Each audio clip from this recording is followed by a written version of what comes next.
Hello and welcome to Tagged. Thanks to Head and Shoulders. I'm Jordy Allen and I'm joined by Sarah Hosking, back off her first game of the season. Hosko, how are you feeling? I'm absolutely ecstatic, George. Great to have you back as well. We ditched Rowie again, so It's good to have you back for your second episode. It was great getting back out there on the weekend. We had Melbourne.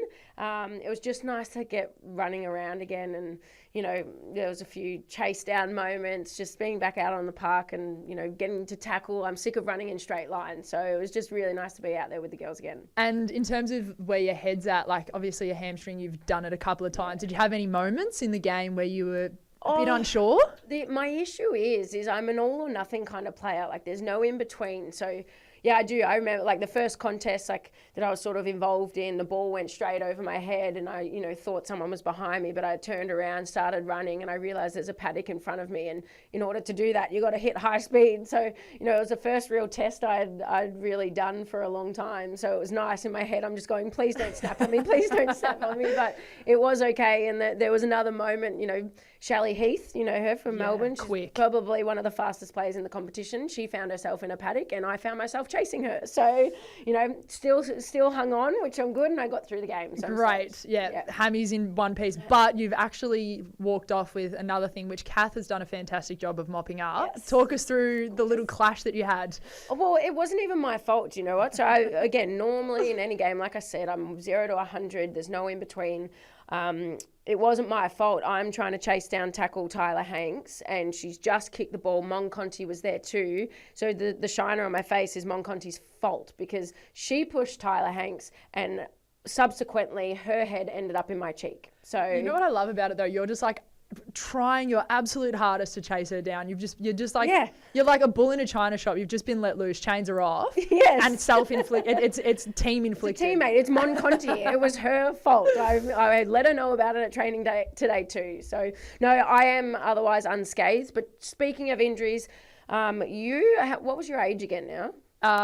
25, but my body would probably say closer to 30. That's what I'm saying. I had a few calf issues, which is the old girl kind of injury that we talk about. How's your body going? And we should be seeing you out there soon, right? Yes, fingers crossed. I'll be back this weekend. Just got to get through the last little ticking, the dotting the I's and crossing the T's. But no, body's in a really good spot. It was actually a bit of a challenging one. Like I've been in rehab before, but there was a point in time there where I wasn't sure whether I was going to get up. Like I was just doing everything and wasn't really getting better. So really good to feel like myself again and, probably have taken a more conservative approach, meaning that I'll approach the game, whether I get back this weekend or next weekend, full of confidence. So I'm confident. We're so excited to have you back out there as well because, you came off the back of a win 2 weeks ago, had a loss this week. You're coming up against Sydney as well. So there's, some big games to be won and hopefully we can get you back out there sooner rather than later. Yes, fingers crossed. And this weekend you guys have got the Cats. We do. Geelong, again, they had a big win against Essendon, the big Press Barkers Cup. Yep. They were coming off a bit of heat the couple of weeks beforehand. So we know that they're going to be a tough outfit. And probably one of the talking points has been Meg McDonald, the fact that she was omitted from the team. Yes, a key defender for them and captain of the football club, which I think is it's a statement by Geelong, I'd say, and I'm interested to get your thoughts because she brings so much experience to a backline. Actually, I would say that their backline is actually quite experienced with Becky Webster, Gunjaka. They've got quite a solid backline, and to bring in a player who debuted, it's a pretty big statement. Oh, absolutely. And I mean, you're asking me for my comments. Geelong, we play them on the weekend. So look, if you want to keep Meg McDonald out of the team, I'm more than happy with that. So more than happy with that. Awesome. It is hard though. You got to think about it. Like it's one of those things at the club.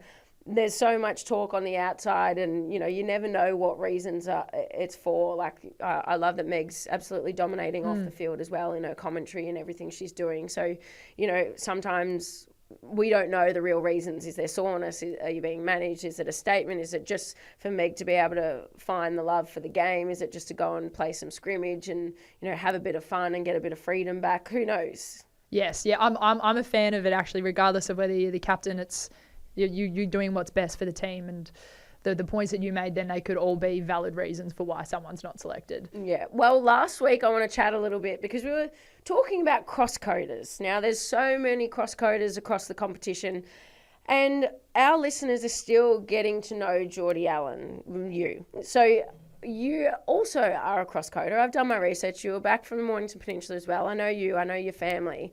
But your teammates described you as reliable, calm, composed, sort of always on time, relatively straighty 180 is what I would call it. Yeah. That's Yeah, I've lived 2 lives. I really have. I know where you're going with this because as a 9-10-year-old, I was an absolute brat, hothead, just could not hold it together if something didn't go my way. I was quite honestly an entitled little shit. Well, and to talk about this, because that is not the qualities that you want as a teammate. Quite honestly, I wouldn't want one of my teammates to be like that. But I'm not saying that is you now, but you also came from motocross, motorsports, right? Yes. So tell me a little bit about some of the childhood, because we're setting this up because you were a brat as a kid. Yes. And a real pain in the ass for your mum and dad. Yes. Yeah. I think within the realm of motocross, I would hope that I was still a respectful kid, but I'm really pumping it up. Yeah. No, it was I think what really sums it up, the etiquette in motocross, right, is it's an individual sport, but once the race is done, there's still an element of sportsmanship, and you shake every person's hand, whether you finish first or last. And then there's a speed limit in the pits, much like when you're going camping or something and you're driving through the caravan park. It's got a 5 kilometers per hour, walking speed limit. But I was such a bad sport, and I was so hard on myself for either I'd crash or I'd give up a position, or I just for whatever reason was unhappy with my position. I would firstly start bawling my eyes out under my helmet. I'm still finishing the race. And then everyone who's beaten me would be lining up, waiting to shake my hand. And I would just go straight past them. I wouldn't look through. I wouldn't look any of them in the eye. And the speed limit in the pits. I'd just blast through the pits. Mum or dad would be sitting there they're like, oh no, she's had a shocker, she's crashed, whatever, prepare for the worst. And they'd be standing there, and sometimes I remember one day I stepped off the back of my bike as it was still running, and it's run into dad. Dad's standing there. He's had to catch a bike that's going at him with at 5-10 k's an hour. I've already half undressed myself. I was this little tornado going through the pits. How old again? Can we just remind? 9, 10. So old enough to know better. Yeah, so you're 1 meter tall and having an absolute hissy fit. Yeah. But gloves would be thrown, helmets off, goggles are off, just absolutely cracked it. So how do you, like I said, you are the furthest thing from this little feral that you're describing. At what point, I feel like most people had the awareness, or as an adult, you have a bit more awareness around that sort of stuff. And it's maybe a little bit embarrassing. Yeah. I had no self-awareness. None really? at all. I reckon there was once I'd had another shocker, and I was hiding under the camper van. I'd cracked it. I was crying. I'd run back to the camper van, and I was underneath, and I was screaming, crying.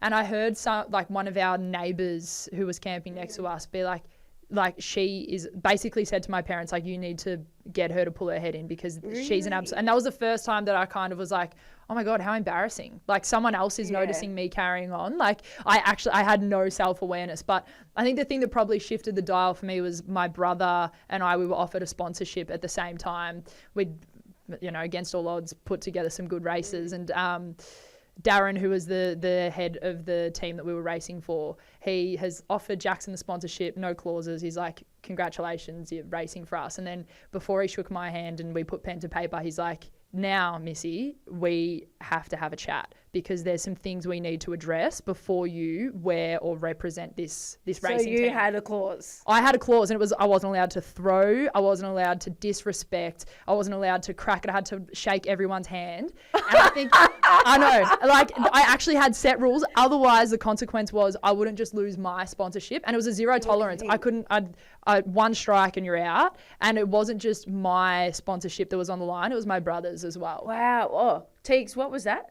Oh, Oh, you put a clause in for Jordy every time she comes on so that Head and Shoulders don't dump us as a sponsor. I see. Bad language clause. Yeah, bad language. Oh, God, that is absolutely brilliant. Well, Jem Bastiani actually wrote a really cool article, which is live now on afl.com.au. So make sure you go and have a look and a read as well, because it is absolutely outstanding. And I say bring a little bit of feral out in Jordy Allen, because I'm excited to see it. But coming up as well, speaking of cross-coders, we do have Amelia Velardo, who plays at Carlton. She will be our special guest for today's episode. All right, Hosko, it's time to throw some love behind something that sits head and shoulders above the rest.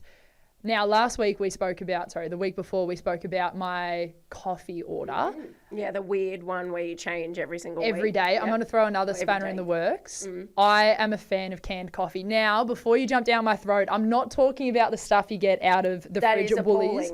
No, I'm talking about there's this trend in Melbourne at the moment where if you get an iced latte or a long black, they put it in this like plastic cylinder and with an aluminium top on it, like a can, and you crack it like a can of Coke or whatever, and it dead set makes it makes it taste better. So that for me, shoulders above the rest of getting a regular iced latte or long black. Okay, I don't even think I need to ask the questions. Where do you get it from for you? Where's your go-to? You can get them at Cheeky Monkey. I have seen them actually doing that. Wait, so they make the coffee normally and then they can it? Yeah, they put it in and they go, they have this little machine and they put a little aluminium Does it make it like bubbly? No, it doesn't even carbonate it. It just tastes absolutely delicious. So you're being wanky, pretty much, is what you're saying. Pretty much, yeah. Okay. And proud. Yep, you're a snob. All right, well, okay, that's really cool. I'll try it. We're going to get on to mine because it's something I'm really passionate about. Justin Bieber just dropped a second album in Swag 2, baby. Swag 2. Oh, you on board? You a believer? No. Oh, okay. Not at all. All right. I'll just go stuff myself. He dropped it out of nowhere. Now, it was on Saturday during the day, our time, but he said midnight in America, he was going to drop Swag 2, which just came out of nowhere. So we're talking about like how Tay Swift marketed and dropped her album on Travis Kelce's podcast. Justin Bieber has just done it off his own social media. Just raw dogged it. I absolutely love it. Okay, so the songs that are on there's about 20 songs, and I'm obsessed. Like, I am a believer from day one. We know that Mua Lalauifi from Western Bulldogs, Justin Bieber is following her. I did go back through his followers. He's still following her. I am on a mission, and it pains me to say it. I want him to notice me. Like, can he reshare something of mine? I need to do a dance. I'm happy to sing. I'm that obsessed with him. What wouldn't you do? What wouldn't you do in order? Well, can I tell his last concert, I had tickets. And they weren't just regular tickets. They were meet and greet tickets. Okay, enough. And then he got Lyme's disease. And so he cancelled his whole Australian tour. So it cancelled my tickets. So I am a diehard Justin Bieber fan, had meet and greet tickets, and it's gone. And so he's gone off the face of the earth for the last couple of years, and all of a sudden he's dropped 2 albums in a month. Are you bloody kidding me? So what wouldn't I do? Absolutely nothing. Like, I would do anything. You'd do a nudie run. I would do a nudie run, not for the tickets. Yes, I would. Yes, nudie run. What else? Would you? I actually, honestly, that's my worst fear. Well, so, what? Yeah. So okay. Yeah, me too. Are there any foods you don't like? Wasabi. I'm like allergic to wasabi to the point that like if I put it in my mouth, it's a power vomit. I would eat a whole tube of wasabi. Okay. All right, so it's safe to say last time I would eat dog food. Okay. And if I don't care. Like I make this a video presentation to Justin Bieber. Please, just like let me meet you. I just want tickets when you come out to Australia. I am assuming if you drop 2 albums in the space of a month, he is going to have a tour. There is no way that he can't. Honestly, I would do anything for these tickets. We might have to clip this up and send it to him. Oh, I'm happy to. Last time I thought he was coming out. I'm pretty sure it was his concert anyway. I called Nicole Livingston. She didn't answer my call, which was weird. And I left her a voice message asking if she knew any contacts to get me tickets. Maybe in 2026, he might be the grand final entertainment. Oh, don't. I've got Snoop Dogg. He's next. Swap in for Justin Bieber. Quick sub. Please. Hosko, last week we missed out on our weekly serving of AFLW tea because our very own Emma O'Driscoll was unfortunately out with concussion protocols, but she's back this week. We've got another episode of OMG. We are back for another episode of OMG, and this week is going to be the gripe that everyone is talking about. It is the holding the ball rule. Now, let's just clarify, it's not the actual rule itself, it's the interpretation of holding the ball in AFLW Season 10, which has changed to create more free-flowing footy. It's on everyone's mind at the moment, so let's chat about it. Full disclaimer, I love the umpires, I respect you guys, you're amazing, it's not you. It's the interpretation of the rule. As a defender, I'm just going to go throw it out there and say it is so hard when ball security used to be your best friend and now you cannot pick the ball up without getting caught holding the ball. I now may as well just hand the ball over to my forward and say, here you go, have a shot on goal. So please, umpires, can we just take the heat off us when we're being peppered with 1,700 repeat entries? Just call a stoppage. Please. I don't want high scoring because the more high scoring, the lower my confidence and I'm starting to question my integrity as a defender and it's not fair. I've got one more thing to say and it's also the back to the 9 rule. I can't even stress this enough. If you don't know the back to the 9 rule, go and play for the South Perth Stingrays. It does my head in. Automatic 50-metre penalty. The umpire shouldn't even need to say it. And maybe we need a line on the 9 so that everyone knows to step back to that line. Otherwise, it's a 50-metre penalty. In D50, maybe a 100-metre penalty because I'd love to kick a goal. Let's go, back skulls. But get back to the 9. Thanks, Em. Well, Jorts, what do you reckon? How are the Pies adapting to those rules? I think I've seen some other teams. I'm safely saying we've probably adapted quite well. It's probably not on our radar at the moment. I think our coaches during the pre-season did a good job of officiating it, so we've done a good job. Well, one of the games I commentated on the weekend, which was Sydney-Freo, and you have Sydney this week. Sydney had at least 15 free kicks given to them for the holding the ball rule. So they're a team that I feel like has adapted extremely well. I have a question about the 9 rule, though. What's your opinion on that? I think Driscoll made a brilliant point because I think we are so hot on the whistle for everything. This 9-metre rule has been in for so long and us as defenders never cop a break and the forwards get given so much time they get given warnings to get back to the 9, get back to the 9. I reckon they've got to drop the hammer. If the forwards aren't back to the 9 when a defender's got the ball, immediate 50. We have a rule at Richmond that you cop a $50 fine if you give away a 50-metre penalty, and especially for that. And she's going to hate me for it, but Katie Brennan gave away 2 of them last year. Come on, KB. Yeah. You're better than that, mate. It's still a running joke. Today's special guest, she's been a blue bagger since life, had an unfortunate 11-game stint at Collingwood, but she is now a versatile ex-basketballer. She's a powerhouse at Carlton. Welcome, Amelia Velardo. Thank you for having me. I knew we were going to bring that up at some stage. Was it a bit unfortunate being at Collingwood? Because I know the rivalry between Carlton and Collingwood is so severe. Yeah, it definitely is. It's there. Well, I can't avoid it, but you also love it. Like that's, what we all live for. It's like the rivalry every time we meet each year.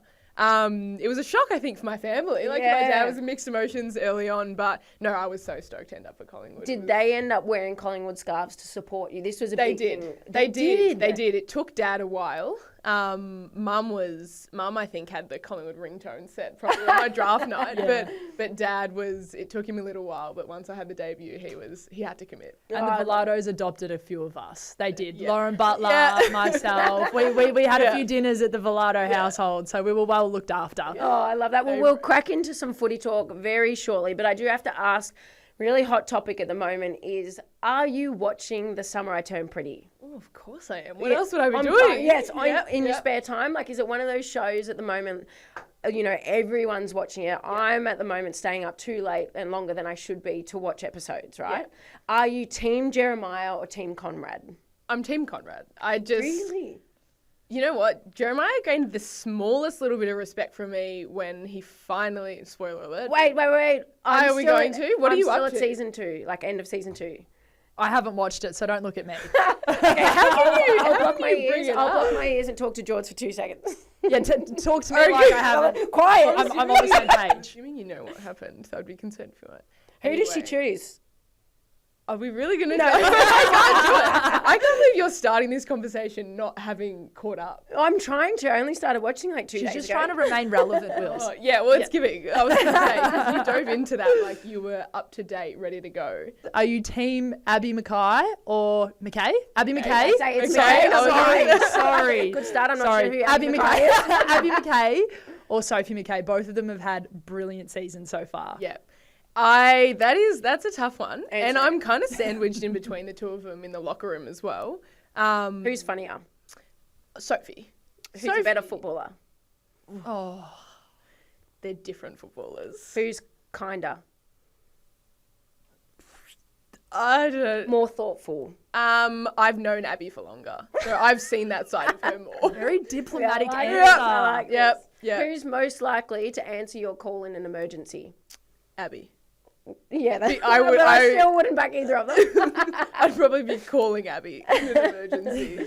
Now, talk to us a little bit about Carlton at the Yep. moment, because you had a big win on the run 2 weeks ago. You had how's the season shaping up at the moment? Because there is a question coming from the people and the diehard Carlton supporters: is the lid off? Is the lid off? Look, we are 4 games in, so I will securely put the lid on at the moment. But yeah, we're playing such an exciting brand of footy at the moment, we feel. And we've obviously made some monumental changes from last year. So yeah, I think like we're celebrating the little wins as we go and the progressions we've made. But yeah, we're just happy at the moment, and there's so much growth that we have to make, and to want to, consistently compete against the top teams. But yeah, we were super stoked with our performance last year, but as I said, last week, sorry. Last year. Probably not. Last week, but we're also taking so many learnings each week, which is, I think, contributing us to our growth and I guess our maturity as well in some of those bigger games. But yeah, we're just all, I think, really enjoying our game style at the moment, and there's a lot of belief in the team, which I think is the most exciting change. And it seems like you personally have kind of followed that trajectory. You've had a ripper start to this season. You had a bit of an injury. You had a decent injury coming into this season, which put you out for round 1. Yeah. What has been the change in your mindset and your approach to footy over the past 12 months? Yeah, I think last year personally probably wasn't the year that I wanted to have. Obviously not playing too many games, and you always have to have some honest conversations at the end of the year with yourself and with staff. And I was super committed to coming back really fiercely this year. So I had a really big off season. I pushed myself really hard and to get myself to come back in a position where I was probably the fittest and strongest I've felt in a really long time. Squeeze the lemon a little bit too Yeah. hard. Well, obviously, I probably went a bit too far with it. I don't think my body was used to hitting such high speeds and distances, and I probably suffered the repercussions of that. But What was yeah. the injury again? So I had a stress reaction in my toe. So toe. it's so funny to say that because it was such a minuscule bone. It was like, sort yourself out. Like it's not. It shouldn't be as big as a deal as it is. Stress reactions. It is though. I'm going to give you credit because when you hurt your toe, you get an ingrown toenail, you get a little paper cut on the toe, something. It hurts. So I'll back you on that. But it is possibly one of the most embarrassing injuries to share with people. Absolutely. And I feel like there actually are quite a few toe injuries that people have to have. And like you said, you can stab your toe at the under door and you got to put your foot in a boot, which I did a few weeks ago, and that was just painful. But yeah, it was the ball of your foot. So whatever you're doing, you're on the foot all the time, and it really suffered. But yeah, I was, like I said before, I was bummed to miss out on round 1, but I'm stoked to be back in the side now, and hope we can contribute in my way to our teams. And you're in a bit of a different role than you're quite versatile. Yeah, you're in the back line this year. Yeah, bit of a different position for you. Yeah, I mean, I always joke that I was drafted as a ruck. No one really believes me when I say that. A very undersized ruck. But I think I take my versatility as, I guess, a strength. Being able to play so many positions, but also playing as a forward, understanding what defenders might not like, and vice versa. But I've always seen my strengths off the halfback. I think my ball use is probably something that I, will go to as what I would say my weapon, and what I try to build on the most. So I think seeing the game front on and being able to take that, up the field is where I like to play. Well, the hard work is paying off. But speaking of versatility and some key players, we're going to talk about another Irish player in the competition. There's 40 of them everywhere. this season. They are. In Dana Finn. So she was player of the match. I'm going to read out her stats because it was absolutely outstanding. She's another cross-coder, 30 disposals, 15 contested possessions, 346 metres gained. It was absolutely huge from Dana. Talk to us a little bit about, what she's been able to do, how she's influencing the group. Dana's she's had a monumental season so far, and this has been, weeks of just performances. But I think, we always talk about how important a good preseason is, and she's just someone who just leaves no stone unturned with her preparation and her work ethic. She's unreal. She went off to Ireland in the off season as well, and did so much work over there, and I think that was a really positive time for her to get back home. She's really close to their family, so I think that recharged her, and she's just been all guns blazing since. But yeah, she's so important for us. Her, I think we talked about it tonight. Actually, we celebrated those stats for off 100% game time on the wing. So she, 100%. In my dreams. Yeah, On the wing. on the wing. So and can run for days. Talk to us a little bit about her. Like, that's phenomenal, and the effort and work that goes into it. We know that some of the Irish girls come with a bit of character, though, right? So there's got to be. Give me a story about her, something that she does that's a little bit quirky. Yeah, well, funny you ask. So there's been a bit of Dana drama this week. She was cancelled by the team for a little period there. So we walked into the locker room, I think it was, I want to say Thursday, and she had cancelled over her name tag on her locker. We had some chocolate protein pancakes made for us post-session. And not everyone got some. Some of our teammates were pretty distraught. Tara Bahana particularly was. How many missed out? We've got 30 girls on a list. How many missed out? Well, I'd say at least 6, 7 were missing out here. Okay. So a good fifth of the group. Yeah, there was a few who missed out. But some pass up, like whatever. Few were distraught. And then later on, only to find out that Dana had taken some pancakes home. I think it was 2 or 3. Taken him in a locker, did not have them on the night. It was a few days later that she'd posted a photo of her eating them in the group chat. Stop it. That is criminal. It was criminal. So I think she was rightfully cancelled. And then she, told us that her teammates were sooks, but we also, it made up for it. Obviously these pancakes did wonders on the weekend, so we'll let it slide for this week. But yeah, she's on snack watch. Oh, that's quality. There are some very funny Irish girls going around at the moment, as obviously Sarah Rowe being one of them as well. I know, very questionable. Now, we're going to rip into a bit of a true or false kind of game, because we've asked some of your teammates, got a little bit of dirt with, how do you think that they would describe you in 3 words? Well, I don't want to know. I'm probably serious at times. Mm-hmm. Intelligent. You wouldn't say that, but you are studying at the moment. What are you studying? I'm doing a double in law and then media and So marketing. nerd, big fat nerd. Yeah. I really don't know. Yeah, maybe. Well, we'll just rip in and you'll get, we just want the audience to get to know you a little bit better. So just answer true or false to these questions. Mm-hmm. If we ask you to elaborate, just give us a bit more on it, okay? So you're trying to get your advanced scuba diving license in underwater photography. True or false? True. Yeah, right.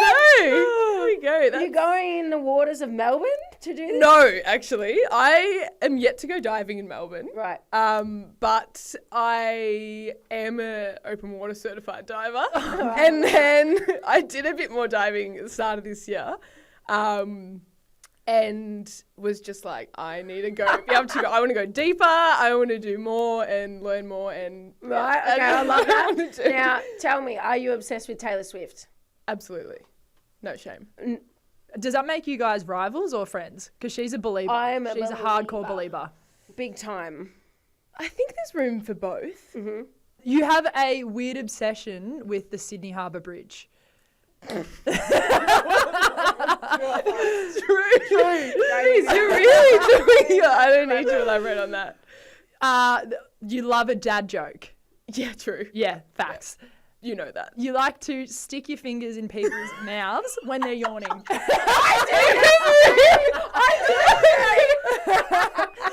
Greatest power move ever. No, it is. buzz. Oh my God, it 100% It's such a buzzkill. Ruin their day. Absolutely destroy someone's day. Like, Big yawn. immediately. But it's gotten to the point where I don't even need to lift a finger. Genuinely, I would just like when someone's yawning, and it'll just change their yawn. They'll have to hide it, they'll have to conceal it. But they've started to retaliate now.